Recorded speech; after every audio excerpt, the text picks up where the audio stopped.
The husband and wife were sitting outside. They wouldn't go in the house without us. And I understood why as soon as we went in. The whole house was shaking. There was pounding going on in the walls. Two hulking black shapes came down the stairs and stood on the landing looking at us. At 3:15, the woman screamed that her face was on fire, and my grandfather put the flashlight on her face, and we watched 3 claw marks appear and blood drip down onto her chest. I was holding a crucifix and I was saying, by the power of Jesus Christ, I command you to be gone. By the power of Jesus Christ, I command you to be gone. Anabelle is real, but the movies are fantasy. Yes. But yeah, can Anabelle hurt you? Yes, absolutely.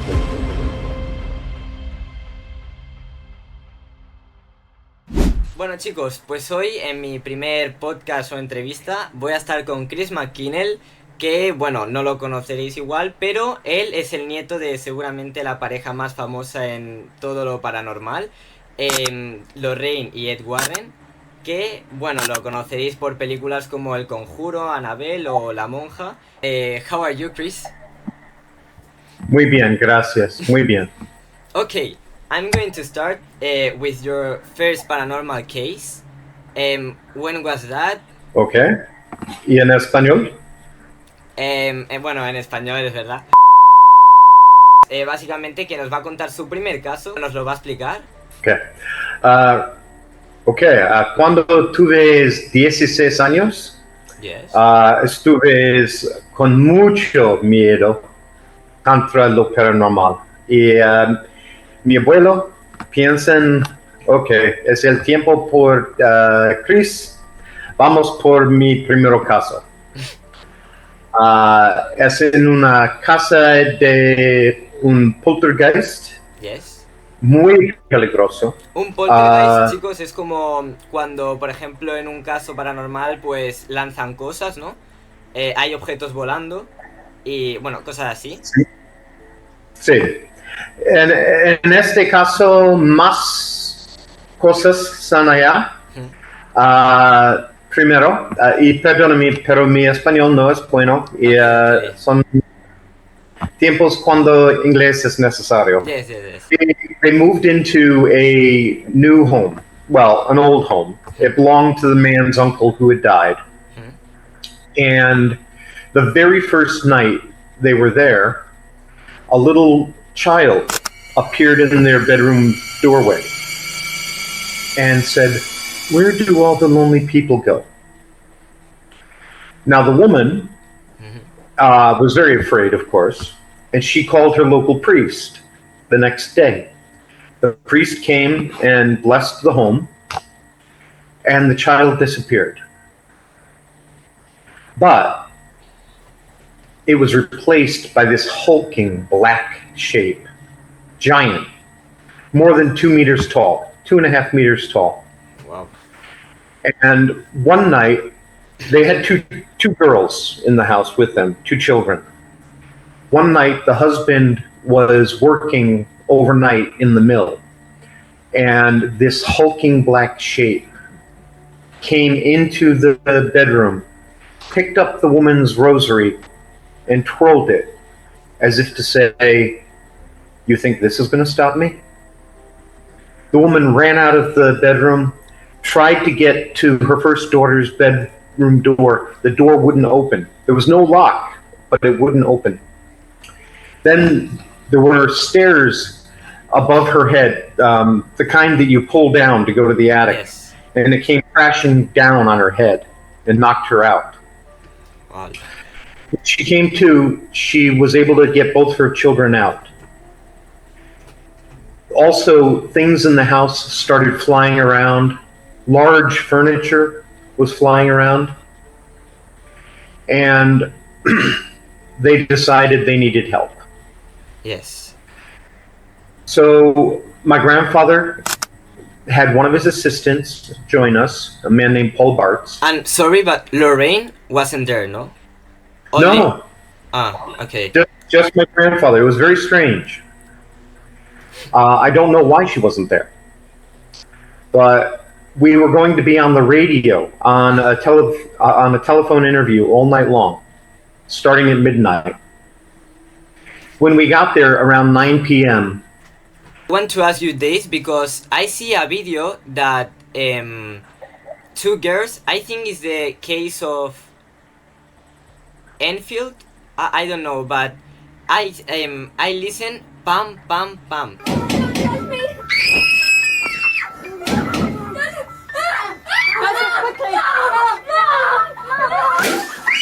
Three times only. Is there any meaning of that or something? My grandfather believed that it was a sign that it was demonic. This was an insult to the Trinity. Hola. I don't agree anymore because I have lived all over the world, from Africa and Asia, the Middle East, Europe, and now South America. And I found that the phenomena is dependent on your own cultural beliefs. If you're not a Christian, it's not going to knock 3 times. Yes, o sea que depende de tu religión, no van a haber 3 golpes, pueden haber igual 7 o pueden pasar diferentes cosas, chicos, o sea, de todo. Right. So, first we looked around the living room and the kitchen. It's a very small house. Yes. That's all that was on the first floor. There was also a basement. And then as we went up the stairs, the walls were shaking because the pounding was so hard. And I could hear clawing and growling coming out. Habían arañazos en las paredes y esto él tenía 16 años, o sea, you were with 16 years there. Yes. Like me. Yeah, like you, exactly. It's incredible. Okay. Now, you said this is going to have subtitles, yes? Yes. Good. So don't worry. When I got up to the top of the stairs, I looked into the kitchen or the bathroom on my left-hand side, and there was a cross, a big, big cross on the wall, and it was turned upside down. Wow. Yeah, that scared me. And then the stairs to the attic had been pulled down. My grandfather said, "Chris, I want you to sit in the dark and wait for something to happen. We're going to go downstairs and light Holy Church incense and try to make this thing angry so we can see what we're dealing with." I was like, "You don't know what we're dealing with? This thing is terrible." But I was afraid of the dark. But I sat up there in the dark for an hour, listening to all of this happen around me.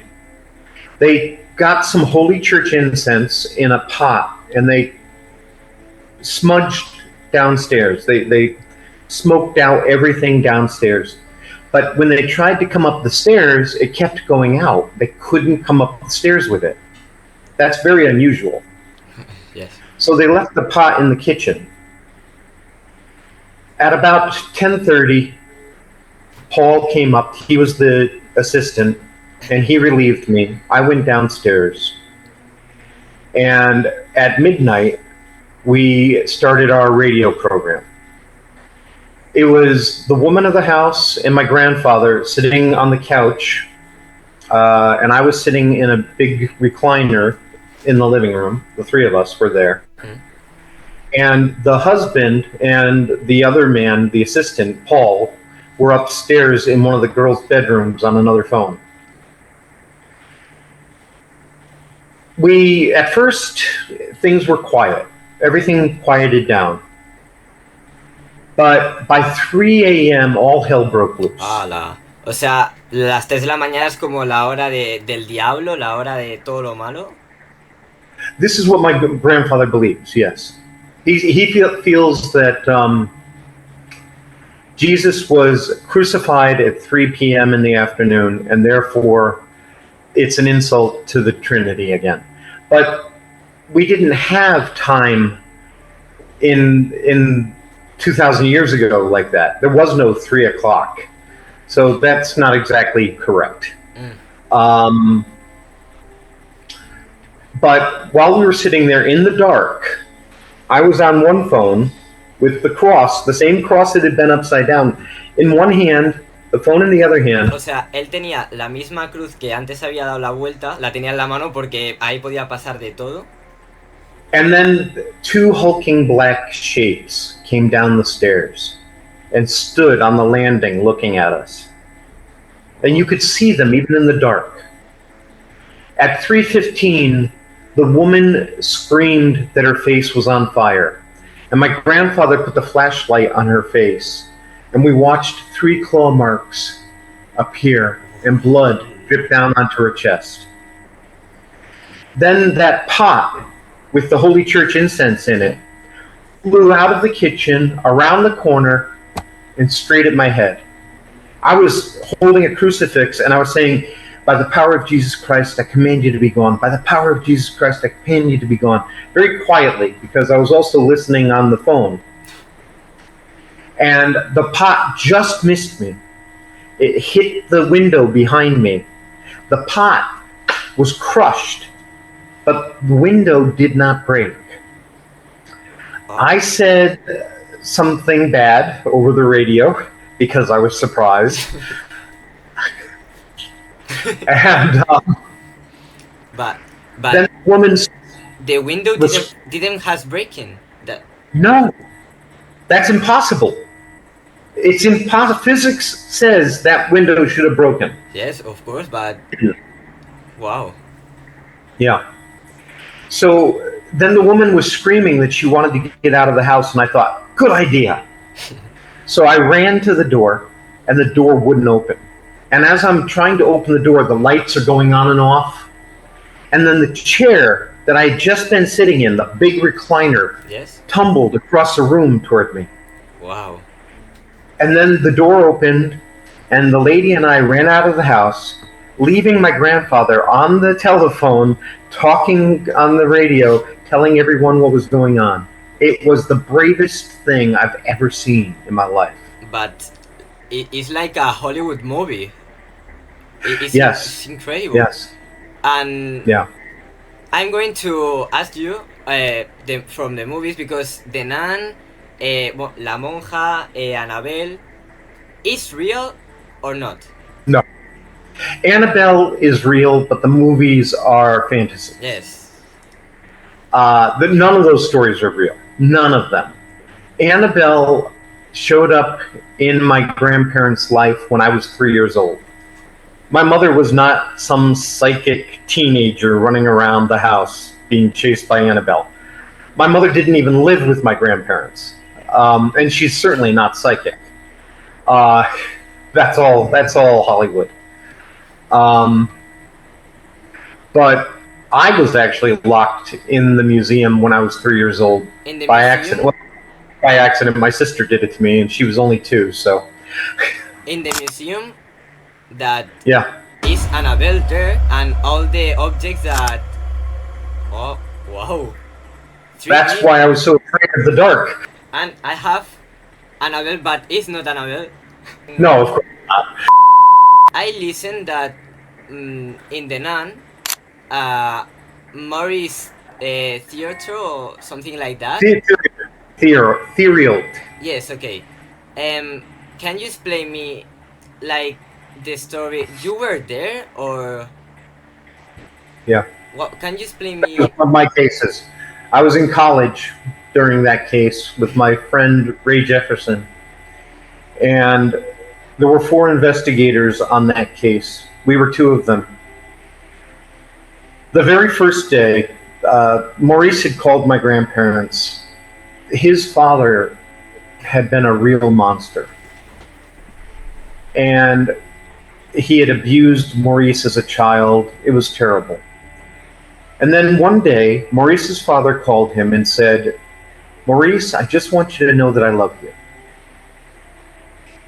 And then while Maurice was still listening on the phone, he walked in. His father walked into the next room, picked up a gun, killed Maurice's mother, and then killed himself.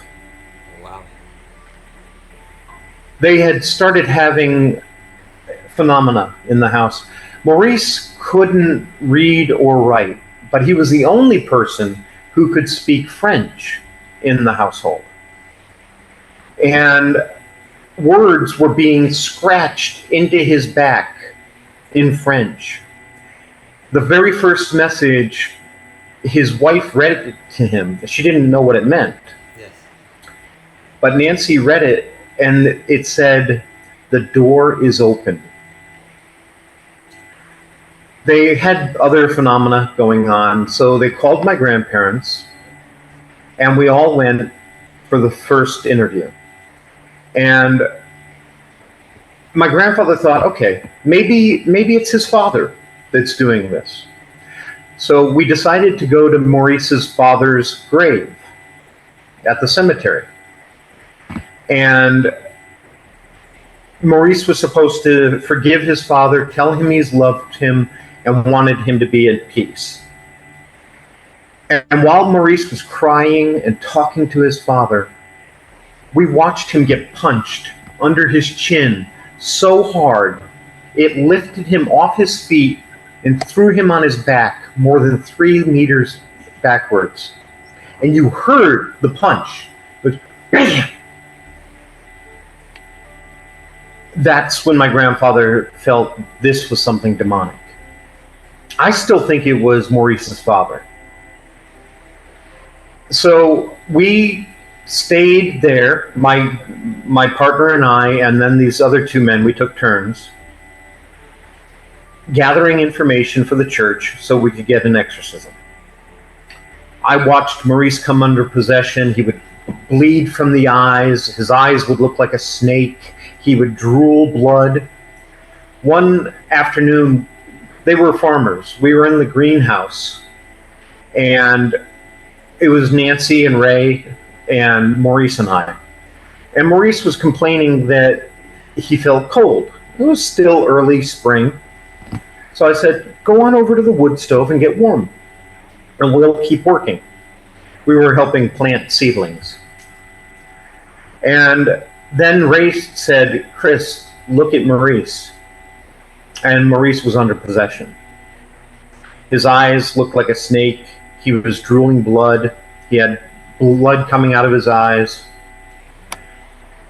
I told Ray to take Nancy back up to the house. I advanced toward Maurice, making the sign of the cross in front of me, and saying, by the power of Jesus Christ, I command you to be gone, again and again. Eventually, he came out of it.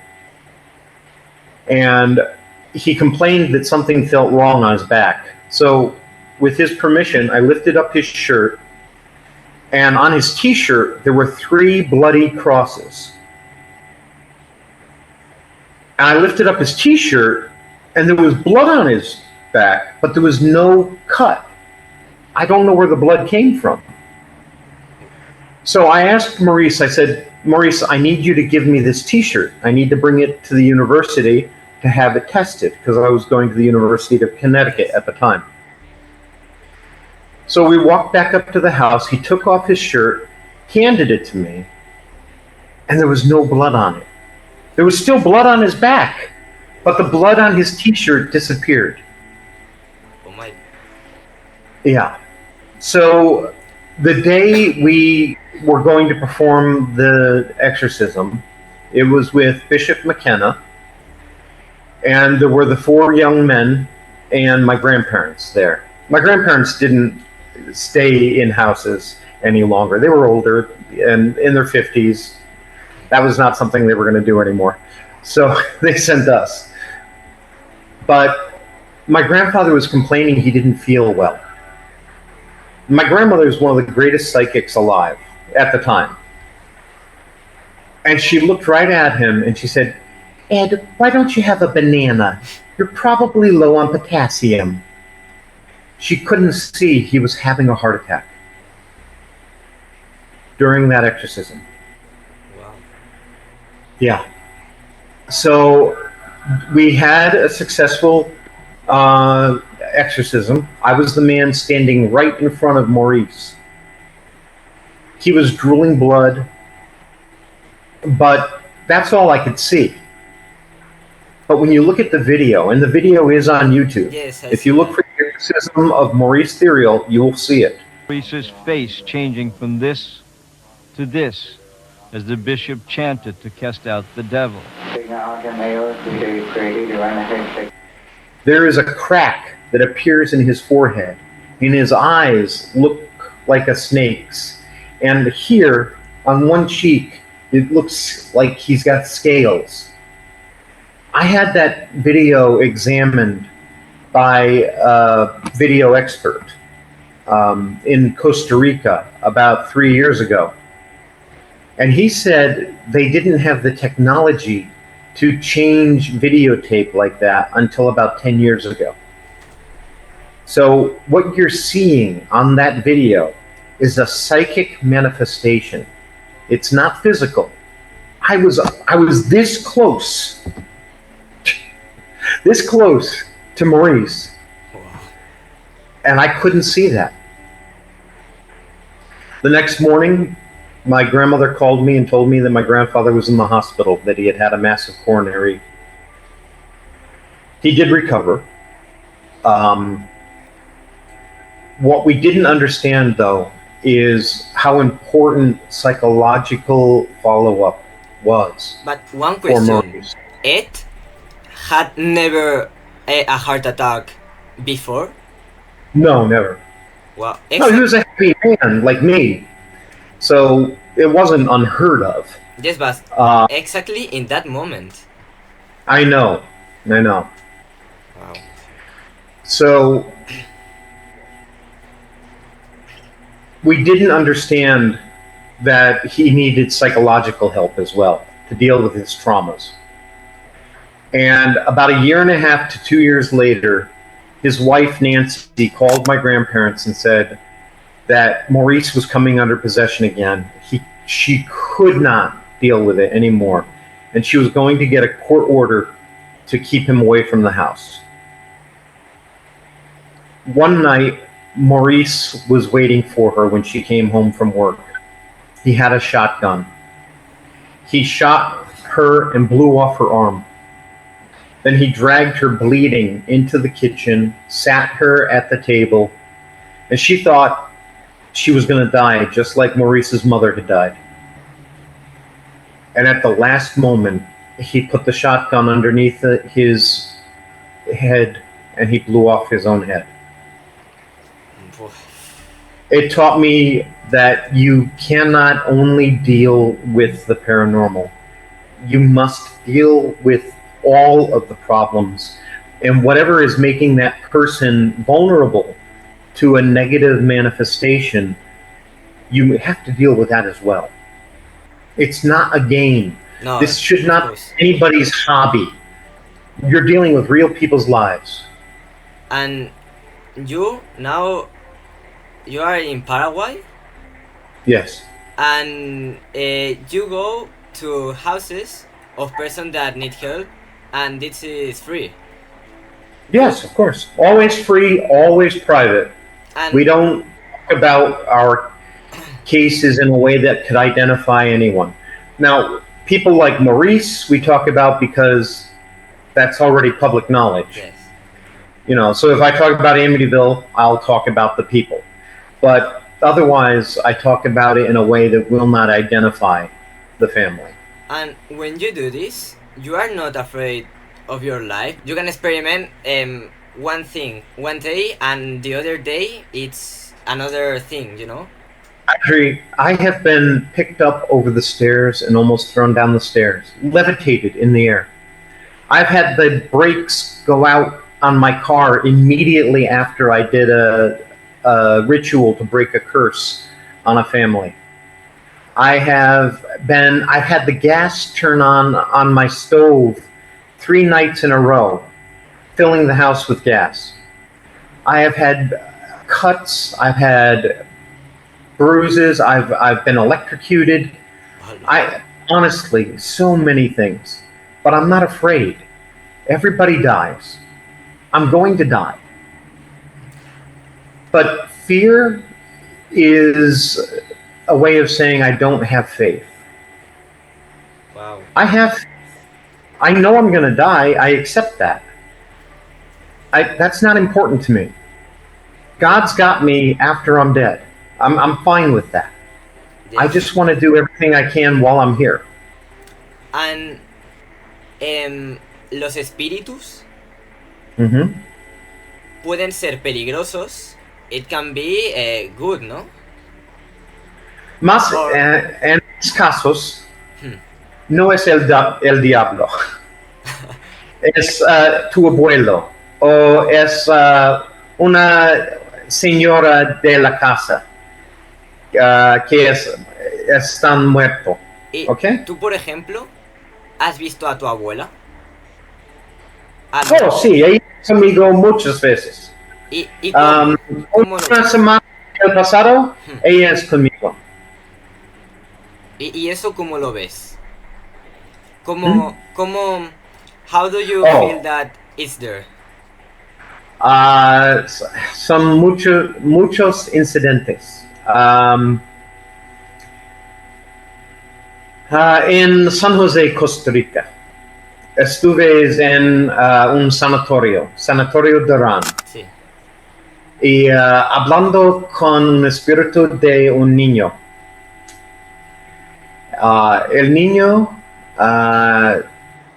es con mucho miedo y él no quiere ir por el cielo con su familia.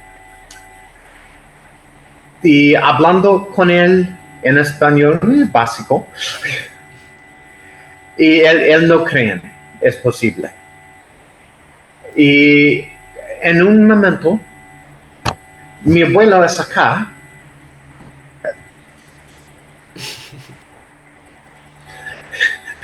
He doesn't say a thing, but he looks at me like, what the hell are you doing? And then my grandmother, I watched her come toward me. She got down on one knee. She put her hand out to the child. The child put his hand in hers, and they walked into the light. Wow, it's like a fantasy, but it's real. But it's real. I've had dreams that are not dreams. You know, when it's real, when you're having an actual contact, when you're asleep, your dream is very, very vivid. You will remember it. So when a spirit decides to visit you, your dream will be much more vivid, and you will remember it forever. It's not like a dream. When we're asleep, especially when we're dreaming, we're closer to the astral level. We're closer to them. And it's easier for them to reach out to us. Many times, you will see them, but you can't speak to them. There'll be some kind of barrier. But that never happens with my grandmother. So this time, I realized she was dead. And I said, Gran, wait a minute. I said, don't worry about that. Everything's fine. And she asked me, how is my book coming? She wanted me to finish it. And then I gave her a hug, and it felt so good. Oh. So I was with her the day she died. I was alone with her that whole day. It was a special day. I knew she was going to die, and the room was filled with spirits. She was suffering from Alzheimer's. She couldn't tell. But even though she had forgotten who I was, that day, she looked right at me and she said, I love you. And that was special. But the moment she died, I had my iPad, and the power just went away immediately. That moment, that exact moment that she died, she took the power away. O sea, que justo cuando ella murió, o sea, se le apagó toda la batería de repente, justo en ese momento. Wow. And I asked her, I said, Grandma, are you okay? I mean, I knew her body was dead. But I said, Grandma, are you okay? And I heard this noise. I said, okay. Just want to make sure you're okay. But she's been with me many times. And I see that you have the same powers that Lorraine. that it's like talking. I don't. I would not say I was as good as my grandmother. I will never say that. But you have like you can talk with people or someone that is not Yeah. like physically. It's Right. It's amazing. But I do not trust psychics. I do not trust myself without evidence. Because if a psychic gets things wrong all the time, even a good psychic. Remember, my grandmother could not see that my grandfather was having a heart attack. She thought he needed a banana. So if the best of us can make mistakes like that, I'm very careful about using my abilities. If a person believes in psychics, I might change their life. And that's a responsibility that I take very seriously.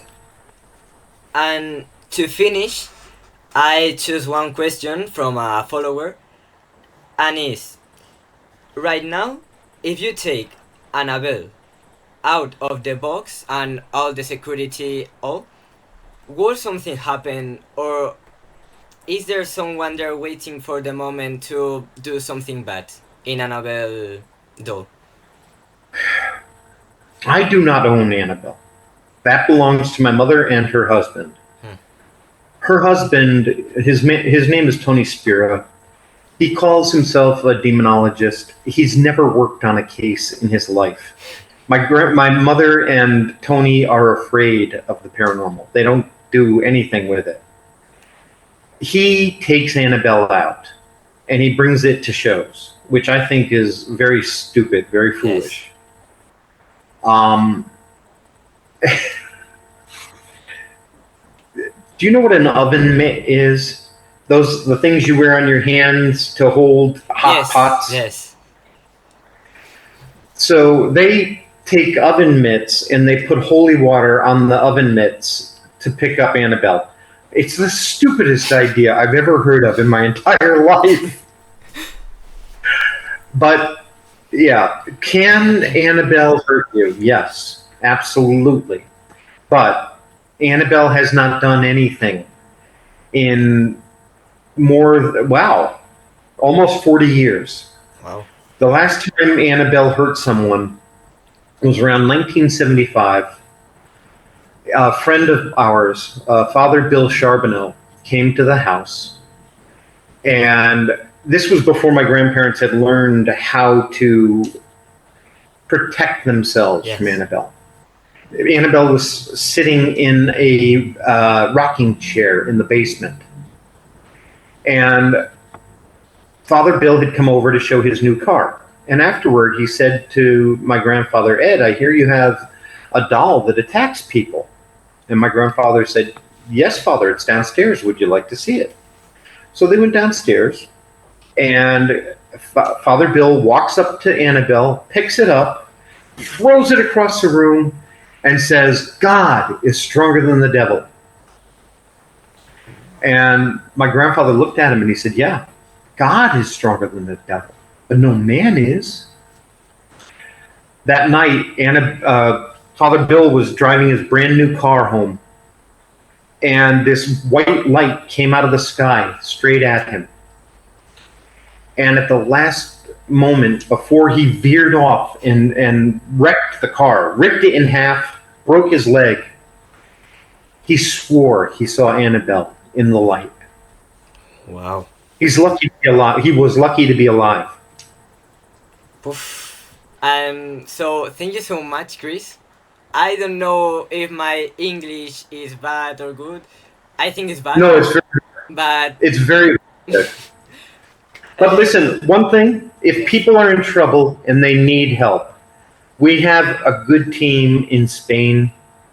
We have good people all over the world. I would love to come to Spain. I've lived in Menorca. I've visited a few other cities. I love Spain. But if you need help, please go to warrenlegacy.com. It's going to be here. Lo vais a tener aquí abajo, y su Instagram también, por si algún día necesitáis ayuda por algo así. Puede parecer muy raro o que no sea creíble, pero si os pasa alguna vez, lo tendréis ahí abajo. So, And remember that fear is the real enemy. That normally what you're dealing with isn't dangerous. It's usually something harmless, but your fear turns it into something terrifying. so thank you so much, Chris, for this interview. I'm so happy because I'm so nervous, but I'm so happy. And thank you so much. Espero os haya gustado a vosotros la entrevista con Chris. Do you want to say something? I'm here to help. Everything we do is free.